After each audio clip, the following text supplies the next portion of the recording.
श्री गुरु चरण सरोज रज निज मन मुकुरु सुधारि।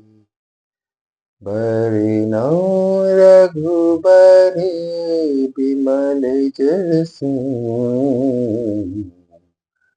जो दायक फल चारि। बुद्धिहीन तनु जानिके सुमिरो पवन कुमार। बल बुद्धि विद्या देहु मोहि हरहु कलेस विकार। जय हनुमान ज्ञान गुण सागर जय कपीस तिहुँ लोक उजागर। रामदूत अतुलित बल धामा अंजनी पुत्र पवन सुत नामा। महावीर विक्रम बजरंगी सुमति निवार सुमति के संग। कंचन बरन विराज सुएसा कानन कुंडल कुंचित केसा। हाथ वज्र और ध्वजा विराज कांधे मूज जनेऊ साज। शंकर सुवन केसरी नंदन तेज प्रताप महाजगवंदन। विद्यावान गुणी अति जात राम काज करिबेको आत। प्रभु चरित्र सुनिबेको रसिया राम लखन सीता मन बसिया। सूक्ष्म रूप धरि सियहि दिखावा विकट रूप धरि लंक जरावा। भीम रूप धरि असुर संहारे रामचंद्र जी के काज सवारे। लाए संजीवन लखन जियाए श्री रघुबीर हर्षि उर लाए। रघुपति कीन्ही बहुत बड़ाई तुम मम प्रिय भरतहि संभाय। सहस बदन तुम रोजस गावे अस कहि श्रीपति कंठ लगावे। सनकादिक ब्रह्मादि मुनीसा नारद सारद सहित अहीसा। जम कुबेर दिगपाल जहाते कवि कोविद कहि सके कहाते। तुम उपकार सुग्रीव कीना राम मिलाए राजपद दीना। तुमरो मंत्र विभीषण माना लंकेश्वर भय सब जग जाना। जुग सहस्त्र जो जन पर भानु लील्यो ताहि मधुर फल जानु। प्रभु मुद्रिका मेलि मुख माहि जलधि लांघि गए अचरज नाहि। दुर्गम काज जगत के जीते सुगम अनुग्रह तुम्हरे तेते। राम दुआरे तुम रखवारे होत न आज्ञा बिनु पैसारे। सब सुख लहे तुम्हारी सरना तुम काहू को डरना। आपन तेज संभारो आप तीनों लोक हांकते कांपे। भूत पिशाच निकट नहीं आवे महावीर जब नाम सुनावे। नासे रोग हरे सब पीड़ा जपत निरंतर हनुमत वीर। संकट ते हनुमान छुड़ावे मन क्रम वचन ध्यान जो लावे। सब पर राम तपस्वी राजा तिनके काज सकल तुम साजा। और मनोरथ जो कोई लावे सोई अमित जीवन फल पावे। चारों जुग परताप तुम्हारा है प्रसिद्ध जगत उजियार। साधु संत के तुम रखवारे असुर निकंदन राम दुलारे। अष्ट सिद्धि नौ निधि के दाता असबर दीन जानकी माता। राम रसायन तुम्हरे पासा सद रहो रघुपति के दासा। तुमरे भजन राम को पावे जन्म जन्म के दुख बिसरावे। अंतकाल रघुबरपुर जाई, जहाँ जन्म हरि भक्ति और देवता चित्त न धरई। हनुमत से सर्व सुख करई, संकट कटे मिटे सब पीड़ा, जो सुमित हनुमत बलबीरा। जय जय जय हनुमान गोसाई, कृपा करो गुरुदेव की नाई। जो शत बार पाठ कर कोई, छूटहि बंदी महासुख होई। जो यह पढ़े हनुमान चालीसा, होय सिद्धि साखी गौरीसा। तुलसीदास सदा है चेरा, कीजे नाथ हृदय महाडेरा। पवन तनय संकट हरन, मंगल मूर्ति रूप। राम लखन सीता सहित, हृदय बसहु सुरभूप। राम राम राम सीता, राम राम राम, राम राम राम सीता, राम राम राम, राम राम राम सीता, राम राम राम, राम राम राम सीता, राम राम राम। बोलो मेहंदीपुर वाले बालाजी महाराज की जय। सालासुर वाले बालाजी महाराज की जय। कष्ट भंजन हनुमान जी की जय। भैरव बाबा की जय। कुगतवाल सरकार की जय। रेतराज सरकार की जय। दीवान सरकार की जय। समाधि वाले बाबा की जय। सन्यासी बाबा की जय। नीम करोली बाबा की जय। बागेश्वर धाम की जय। खाटू श्याम की जय। बालाजी के दूतों की जय। बालाजी के वीरों की जय। जय जय श्री सीताराम, जय जय श्री हनुमान राम, जय जय श्री सीताराम जी। भैया बालाजी द्वारा बनाए गए, उन्हीं की प्रेरणा से बनाए गए उनके इस चैनल में आप सभी का भैया का ये छोटा दास हृदय की गहराइयों से स्वागत करता है। आज हनुमान चालीसा की चौपाई के बारे में बताने का दिन है, लेकिन उससे पहले हनुमान चालीसा का पाठ किया है हमने। वो इसलिए किया है कि लोग हनुमान चालीसा की गहराई को समझ नहीं पा रहे हैं। हमें जो भी चालीसा में ये 40 चौपाई दी गई है और ये 3 दोहे दी गए हैं, इसका अर्थ बहुत ही ज़्यादा गहरा होता है, जिसको कि बताने का हम दोनों भाई प्रयास कर रहे थे, लेकिन इसमें लोग बहुत ही कम समझना चाहते हैं। अगर अर्थ जानना है ना, तो हमारे प्रत्येक जो शब्द बोल रहे हैं ना, उस पे जाइए। कोई भी चीज़ छोड़ने से कुछ नहीं होगा। इसलिए जो है, मैंने हनुमान चालीसा का पाठ किया है शुरुआत में, क्योंकि जिसको जाना होगा वो शुरुआत में ही चला जाएगा, और जिसको रुकना होगा, जिसने हनुमान चालीसा का पाठ किया है, जो बिना स्किप करके यहाँ तक पहुँचा है, उसके लिए ही लाभदायक होगा जो मैं अगली चौपाइयों का अर्थ बताऊंगा। तो हमारी ये जो चौपाई है, ये क्या कहती है? 12वीं चौपाई ये कह रही है कि रघुपति कीनी बहुत बढ़ाई, तुम मम प्रिय भरत ही संभाई। तो ये प्रसंग कैसा आया, क्यों आया, इसके बारे में जानना बहुत ही ज़्यादा जरूरी है। ये कब के बारे में बताया गया है? अगर इसका उल्लेख करते हैं हम लोग अपने रामायण में, तो ये कब कहा था प्रभु ने?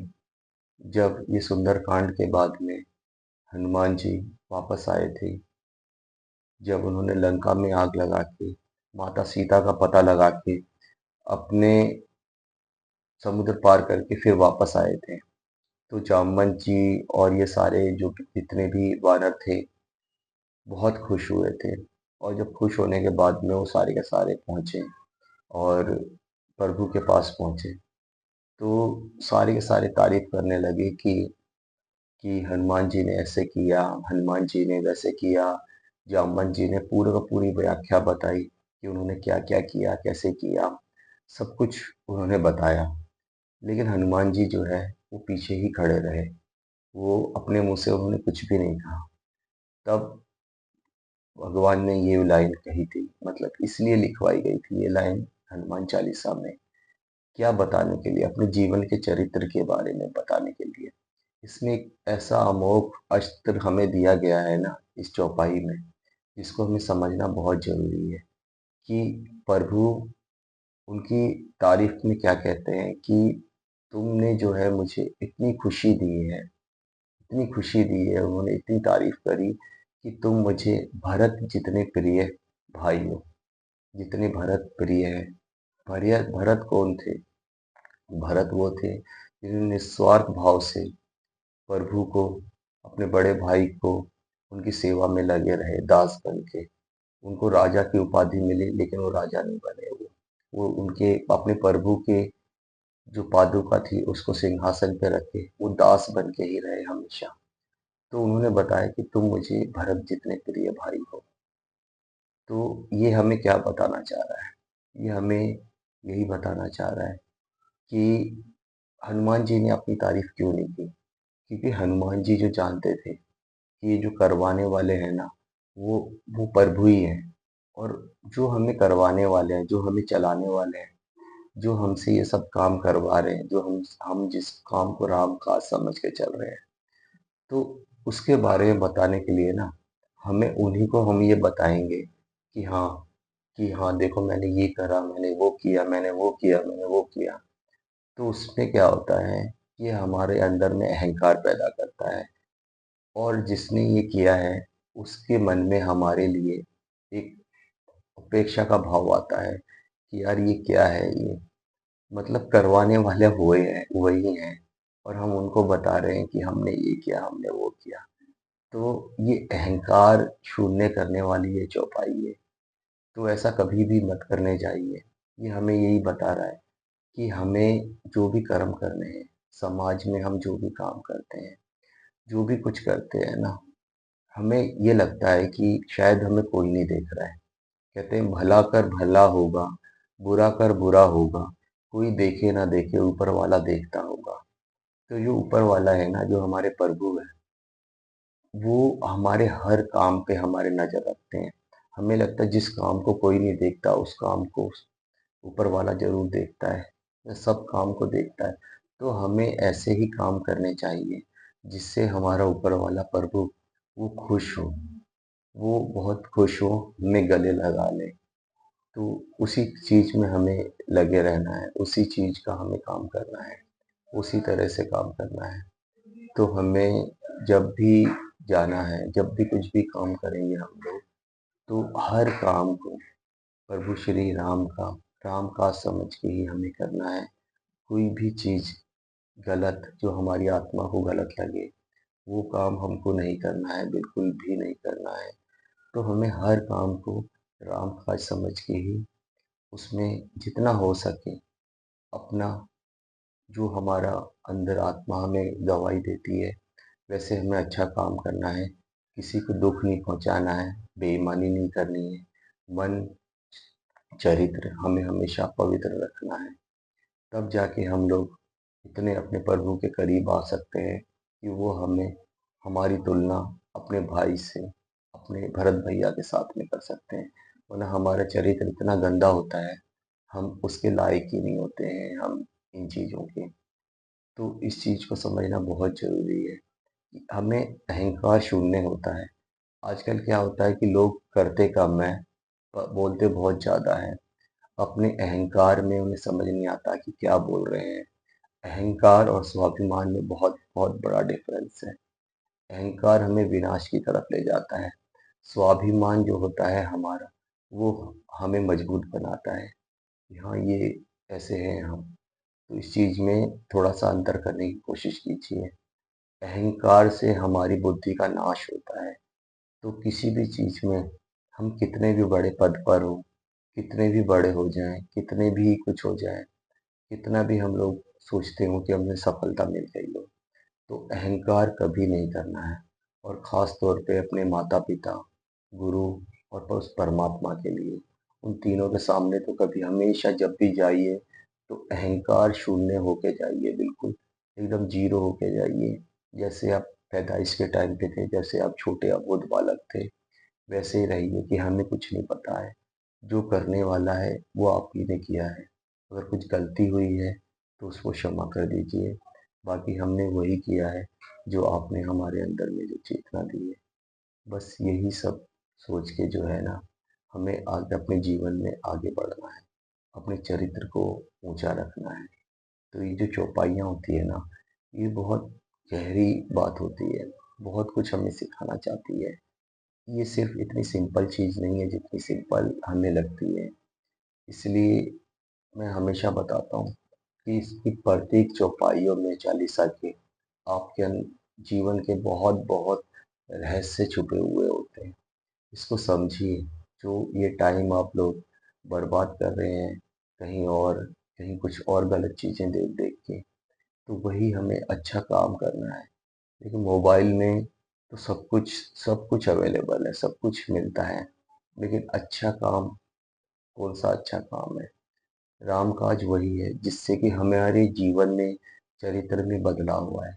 कोई गंदी चीज़ देखने से भी बदलाव आएगा, अच्छी चीज़ देखने से भी बदलाव आएगा। लेकिन अच्छा कर्म, अच्छी चीज़ देखना बहुत ही मुश्किल है। जैसे यहाँ तक भी लोग शायद ही पहुँच पाएँगे। तो इसलिए अगर आप लोग यहाँ तक पहुँच पाए हैं, तो सोचिए कि आपके ऊपर रघुपति बहुत खुश हैं और एक दिन ज़रूर आपको अपने भरत भैया की तरह आपको गले से लगा लेंगे हमारे प्रभु, हमारे जो मालिक हैं, हमारे जो बालाजी हैं। तो ऐसे ही हमें उनकी सेवा में लगे रहना है। जो भी करने वाले हैं, एक दिन हमारी आत्मा को अपने परमात्मा के साथ ऐसे जोड़ लेना है कि जो भी हम लोग कर्म करें, वो सब उन्हीं की इच्छा से हो। वही हमें चेतना दे, वही हमें बताए कि क्या चीज़ अच्छा है और क्या बुरा है। भूल से भी कोई भूल ना हो हमसे। तो इसका बहुत-बहुत ध्यान रखना है।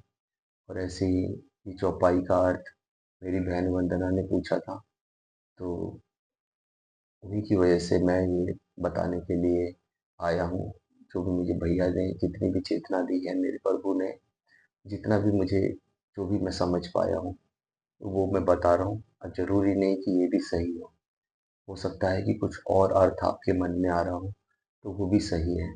ये एक समुद्र है, इस समुद्र में तरह-तरह की चीज़ें मिल सकती हैं। किसी को मोती मिलते हैं, किसी को और भी चीज़ मिल सकती है, स्वर्ण आभूषण कुछ भी मिल सकता है आपको। जिसको जो भी मिले, वो उसकी किस्मत में था, वो उसका परिणाम था, वही उसका रिज़ल्ट है भक्ति का। तो उसको वो लेके चले अपने साथ में और उसको कहे। और किसी को भी बताने की ज़रूरत नहीं है, किसी को समझाने की ज़रूरत नहीं है। अगर हम लोग भक्ति करते हैं और अगर हमारे घर पे भी कोई नहीं माने, तो ज़रूरी नहीं कि सबको समझाया जाए। आपका दिशा आपका अलग है, आपका पहुँचना अलग है, तो सब यहाँ पे अपने-अपने रास्ते पे चलेंगे। तो यही सब कुछ राम काज है, जो हम लोग बहुत सौभाग्यशाली हैं, जो हमें ये दिशा मिल पाई है, ये रास्ता मिल पाया है। जय जय श्री सीताराम जी, जय श्री बालाजी महाराज। खुश रहिए। और जो भी यहाँ पे देख पाया है, यहाँ तक पहुँच पाया है, उन पे विशेष विशेष कृपा है।